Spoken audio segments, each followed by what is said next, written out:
Most people do not lose money because the market crashes. They lose money because they never understood what they owned. Price moves every second. Value moves slowly. The two are not the same thing, but most people treat them as if they are. They check prices like a heartbeat monitor. They confuse motion with meaning. A stock falls 10% and they panic. A stock rises 10% and they celebrate. But price is just opinion, repeated loudly by millions of strangers who know almost nothing about what they are buying. Value is different. Value is quiet. Value is what something actually gives you year after year, whether anyone is watching or not. A business that earns money, a skill that compounds, a habit that builds character. These things do not care about today's noise. They grow in silence. This is the first truth, and it is uncomfortable because it means most of what you see online about getting rich fast is built on confusion between the two. People are not taught to ask, what is this actually worth? They're taught to ask, what is this selling for right now? One question leads to wealth. The other leads to gambling dressed up as investing. You can apply the same lens to your time, your relationships, your career. What is the price you are paying, and what is the value you're receiving? Sometimes you pay a high price for something worthless. Sometimes you pay almost nothing for something priceless. The market does not know the difference. Most people do not know the difference. But the ones who learn to see this clearly, they stop reacting to noise. They start responding to truth. This is not a market lesson. This is a life lesson wearing a market's clothes. The sooner you separate the two, the sooner real decisions start replacing emotional ones. And once you can see clearly, you cannot unsee it. You start asking that same question everywhere, in jobs, in friendships, in purchases, in promises. What is this actually worth to me, long after the excitement fades? That single question, asked honestly and often, will save you from more bad decisions than any amount of intelligence ever could. Price is what the crowd agrees to pay today. Value is what something is actually worth, independent of today's mood. These two numbers rarely match. Sometimes price runs far ahead of value, pulled by excitement, fear of missing out, or simple noise. Sometimes price falls far below value, pushed down by panic that has nothing to do with the truth underneath. The untrained mind sees only price. It reacts to headlines, to charts, to what everyone else seems to be doing. The trained mind asks a different question. What is this actually worth, regardless of what people are paying for it right now? This single shift in thinking changes everything. A falling price is not automatically bad news.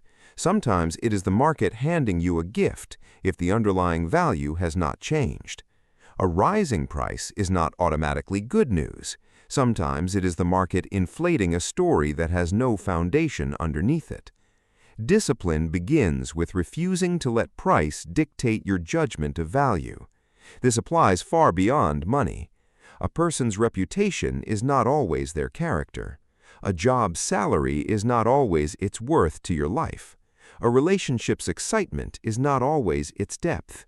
Learn to separate the surface number from the real substance underneath. Ask quietly, away from the noise, if no one else was watching, if no one else was reacting, what would I actually think this is worth?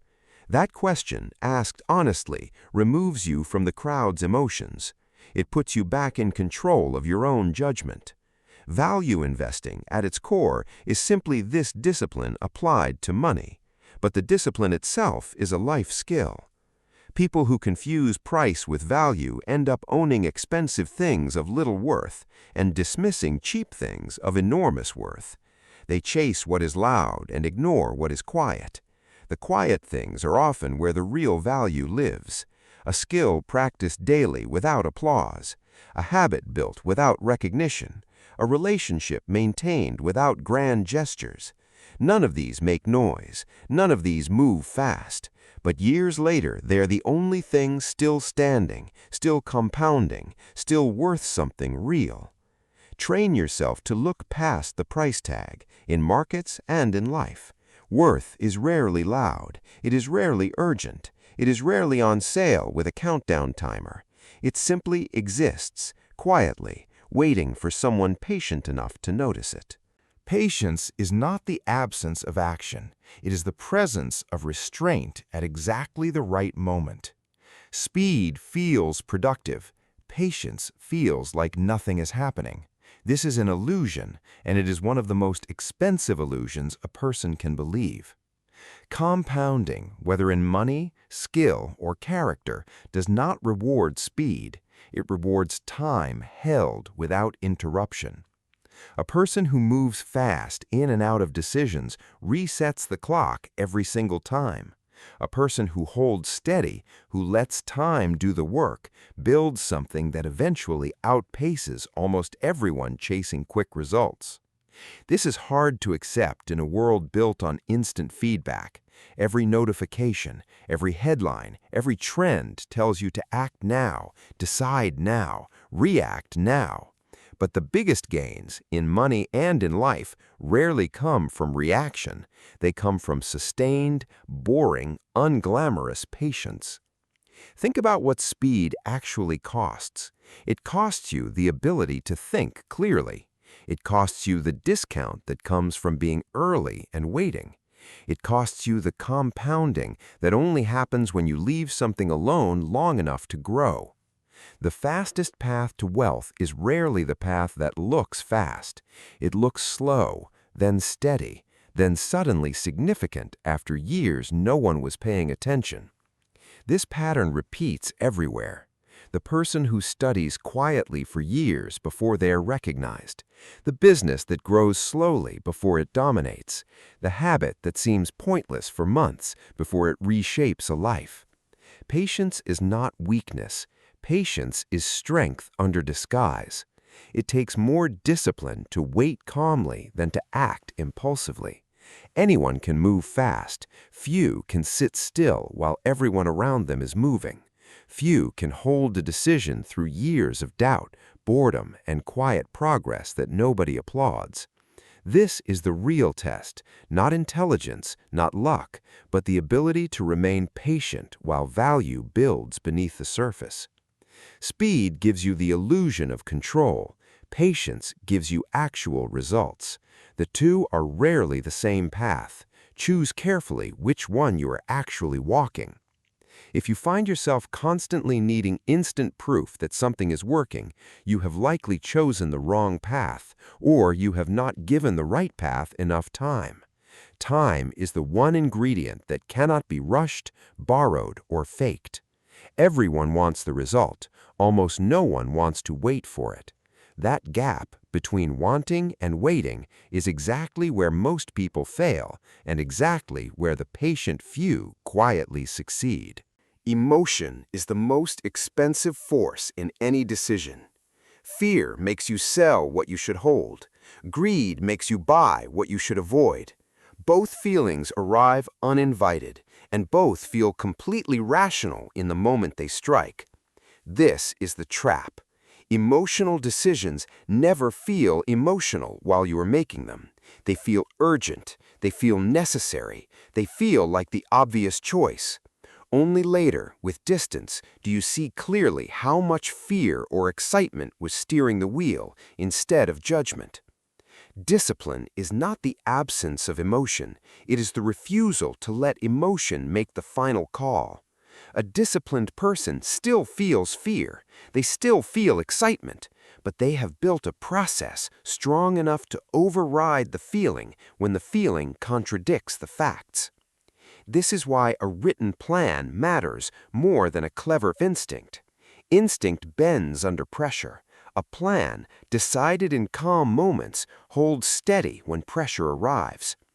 The market is simply a mirror for human emotion, amplified and made visible through numbers. When everyone is afraid, prices fall far below reasonable value. When everyone is excited, prices rise far above reasonable value. The disciplined mind does not join the crowd's emotional swing. It asks a separate, quieter question. Has anything actually changed, or has only the mood changed? Most of the time, only the mood has changed. The underlying truth remains exactly where it was. People who panic sell during fear and people who panic buy during excitement are reacting to the same force from two different directions. Both are letting emotion replace analysis. The antidote is not suppressing feeling. The antidote is building habits and rules strong enough that feeling does not get the final vote. Decide your principles before the storm arrives, not during it. Decide what you will do when fear shows up, before fear actually shows up. This applies far beyond money. Decisions made in anger, in heartbreak, in sudden excitement rarely age well. The wisest people you will ever meet are not people who feel less. They are people who act less impulsively on what they feel. They pause. They separate the emotion from the fact. They ask what is true, not what is loud. This single skill, practiced consistently, will protect you from more regret than any amount of intelligence or luck ever could. Risk is not what most people think it is. Risk is not volatility. Risk is not a falling number on a screen. Real risk is not knowing what you are doing. A person who deeply understands what they own can sit calmly through chaos that would terrify everyone else, because they know the difference between a temporary storm and a real loss. A person who does not understand what they own will panic at the smallest movement because uncertainty feels identical to danger when you lack knowledge. This is why two people can look at the exact same situation and react in completely opposite ways. One sees opportunity. One sees disaster. The difference is not courage. The difference is understanding. Ignorance disguises itself as caution, but it is actually the source of the very fear it claims to protect you from. Knowledge does the opposite. It replaces fear with clarity. The less you understand something, the more dangerous every decision about it becomes, even if the decision itself is sound. The more you understand something, the safer even bold decisions become, because you can see clearly what you are actually risking and what you are not. This is why blind diversification is often a sign of fear, not wisdom. Spreading yourself across everything you do not understand is not safety. It is surrender to confusion. True safety comes from depth, not spread. Know a few things completely, rather than many things barely. This applies to skills, careers, relationships, and money alike. A person who masters one craft deeply carries less real risk than a person who dabbles in 10 crafts shallowly, even though the second person feels busier and more diversified. Depth creates confidence rooted in understanding, not in luck. Shallow knowledge creates confidence rooted in hope, which collapses the moment conditions change. Before any major decision, ask yourself honestly, do I actually understand this, or am I simply hoping it works out? If the honest answer is hope, you have already identified your real risk, and it has nothing to do with the outside world. It has everything to do with what you do not yet know. Close that gap before you act, not after. Compounding is the quietest force in existence and the most powerful. It does not announce itself. It does not reward impatience. It simply takes whatever you give it consistently and multiplies it slowly, then suddenly, over time. Money compounds when it is left alone to grow, untouched by panic or unnecessary withdrawal. Skill compounds when practiced consistently, even in small amounts, day after day, without needing constant proof of progress. Character compounds when small, honest choices are repeated long enough that they become identity instead of effort. The mistake most people make is expecting compounding to look impressive early. It never does. The early years of any compounding process look almost identical to doing nothing at all. This is exactly where most people quit, right before the curve begins to bend upward. They confuse slow with stagnant. They confuse invisible with absent. But underneath the surface, every consistent action is stacking quietly, waiting for enough time to pass before the results become undeniable. This is true for savings. This is true for relationships built on small, consistent care rather than occasional grand gestures. This is true for reputation, built through years of reliability rather than one impressive moment. Compounding rewards the boring people, the consistent people, the ones who show up on the unremarkable days, not just the exciting ones. It punishes those who interrupt the process, searching for faster results elsewhere. Every time you restart, you reset the curve back near zero. Every time you stay, the curve continues building on everything that came before it. This is why starting early matters less than people think, and staying consistent matters more than people realize. A person who starts late but never stops will eventually outpace a person who started early but quit repeatedly. Time rewards persistence far more than it rewards timing. If you want to see the true power of compounding, look backward at your own life. Notice which small habits, repeated quietly for years, eventually built something significant without you fully noticing the moment it happened.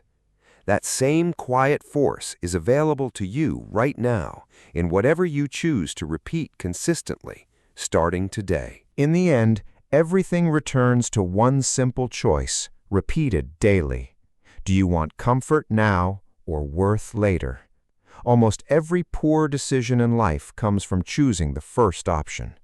Almost every meaningful achievement comes from choosing the second again and again, long after it stops feeling exciting. Short-term reward is loud. It demands attention. It promises satisfaction immediately, and it usually delivers exactly that, followed by nothing of lasting substance. Long-term thinking is quiet. It asks for patience without applause. It asks you to trust a process you cannot fully see the results of yet. Most people are not defeated by bad luck. They are defeated by small, repeated choices that favored comfort over worth, speed over patience, emotion over discipline, ignorance over understanding. None of these choices feel significant in the moment they are made. That is exactly what makes them dangerous. A single short-term decision rarely destroys a life. 1,000 small short-term decisions, repeated consistently, absolutely will. The opposite is equally true. A single disciplined decision rarely builds a fortune or a character. 1,000 small disciplined decisions, repeated quietly over years, absolutely will. This is the real lesson underneath every principle already spoken: value over price, patience over speed, discipline over emotion, understanding over ignorance, consistency over intensity. None of these are complicated ideas. They are simple ideas, difficult only because they require years of unglamorous repetition before the world notices the result. You do not need extraordinary intelligence to apply them. You need ordinary discipline, sustained for an extraordinary length of time. That is the entire secret. And it was never actually a secret. It was simply inconvenient because it asks for patience in a world addicted to speed. Choose worth over price. Choose patience over urgency. Choose understanding over comfort.